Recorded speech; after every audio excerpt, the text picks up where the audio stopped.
Vous avez jamais pensé à eux? Vous savez, les choix que vous avez faits durant votre vie, en vous disant, si jamais j'avais fait ça, quelle aurait été ma vie?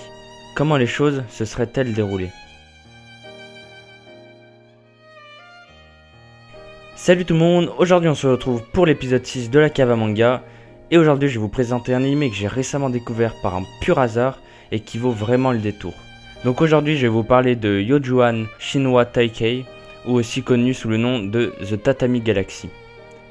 C'est donc un anime en 11 épisodes de 23 minutes produit par le studio Madhouse qui a notamment fait l'anime Hunter x Hunter de 2011, Kiseiju, Death Note, Monster et encore plein d'autres.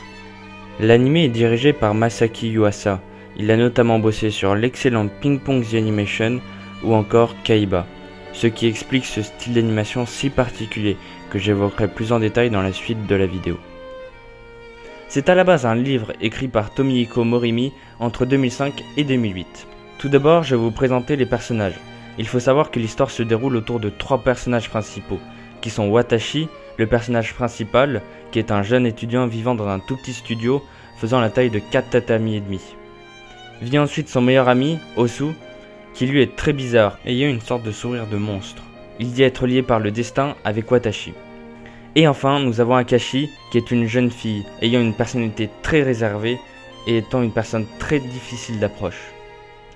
Watashi est un personnage auquel on s'identifie très rapidement, de par son âge, sa vie étudiante, ainsi que son désir à trouver l'amour à tout prix. De plus, Watashi signifie « je » en français. C'est encore un autre moyen de nous identifier encore plus rapidement au personnage. On a ensuite de nombreux personnages secondaires mais qui ne sont pas inintéressants pour autant. Ils permettront de développer de nombreuses parties de l'histoire. Mais maintenant vous allez me dire, qu'est-ce que raconte cet animé? Eh bien je vais vous le dire. L'histoire commence la nuit dans un petit restaurant ambulant, appelé le Nekoramen pour être précis. On y voit le personnage principal Watashi, assis à côté d'un étrange homme qui se dit être un dieu. Et il lui explique que le mois des dieux arrive et qu'il va bientôt devoir retourner à Izumo. En effet, chaque automne les dieux se réunissent afin de décider de l'amour des gens ainsi que de les marier. Le dieu lui dit enfin qu'il doit unir Akashi, soit à lui, ou soit à Osu, son meilleur ami. Après cela, on va suivre Watashi lors de ses années à l'université, donc environ 2 ans avant cette scène. Il va alors essayer de profiter au maximum de sa vie étudiante en rejoignant des clubs. Ces clubs qui pourront peut-être lui permettre de rencontrer son âme sœur, une jeune fille belle, intelligente et ayant les cheveux longs et noirs. Cependant, je vous vois bien arriver en train de dire que le scénario est ultra classique, mais je vais vous répondre que c'est totalement faux, et surtout que le synopsis n'est pas encore terminé. Donc comme je le disais, il recherche son âme sœur, mais ça se finit toujours en catastrophe, et il est donc toujours contraint à remonter dans le temps et à faire d'autres choix dans son université, par exemple en changeant de club. Voilà pour ce qui est du scénario. Maintenant, je vais vous donner mon avis sur cet animé. Alors concernant l'animation, c'est vrai qu'elle est vraiment très particulière et elle peut en rebuter plus d'un et ça vraiment je peux le comprendre. Les couleurs sont parfois très vives, les décors sont minimalistes, les proportions sont très bizarres et parfois inégales. Certains objets ou lieux sont parfois pris en photo ou en vidéo afin d'être incrustés dans l'animé. On a donc des objets de la vie réelle transposés dans l'animé. Alors c'est sûr que l'animation elle plaira pas à tout le monde, mais bon, personnellement j'adore, je trouve que ça change vraiment de l'animation qu'on a l'habitude de voir.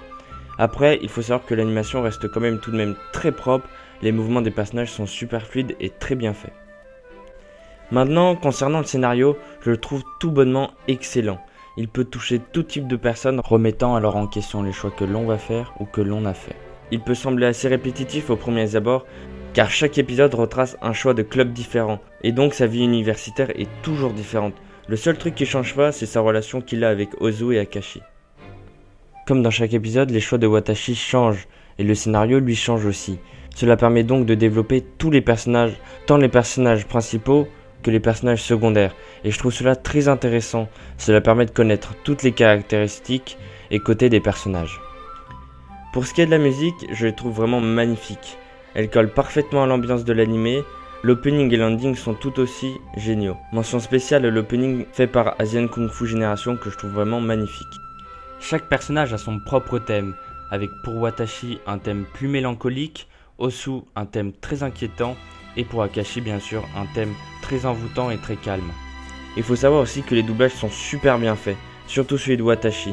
En effet, il parle très mais vraiment très vite. C'est un détail qui risque de décourager de nombreuses personnes, car au début on a vraiment du mal à suivre, mais je vous rassure, on s'y fait très rapidement. Voilà, maintenant passons aux notes. Pour le scénario, je lui attribue la note de 18 sur 20, car c'est vraiment un scénario que j'adore et qui m'a tenu vraiment de bout en bout.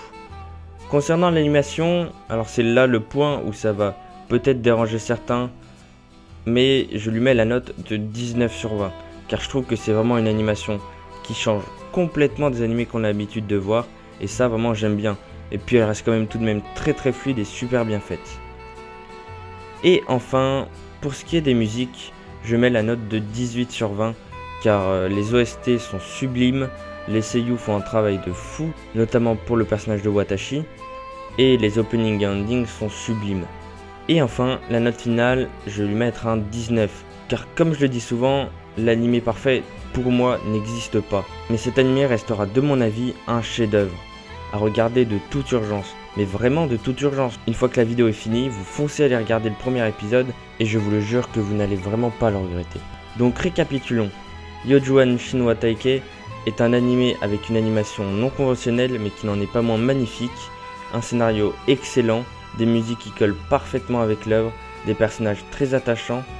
Le seul petit point négatif que j'aurais à donner, c'est que ça va parfois un peu trop vite, mais comme je l'ai dit, on s'y fait très rapidement. Voilà, donc c'est la fin de cette vidéo, j'espère qu'elle vous aura plu. Si c'est le cas, n'hésitez pas à me dire dans les commentaires ce que vous avez pensé de cette vidéo. Je l'ai un peu plus travaillé que d'habitude, j'ai trouvé, et j'espère qu'en tout cas elle vous plaira. Si vous connaissez cet animé, n'hésitez pas à me donner votre avis dans les commentaires, ça me ferait vraiment super plaisir.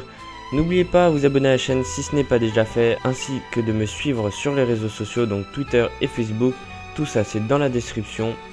Donc sur ce, moi je vous dis prenez soin de vous et à la prochaine, bye.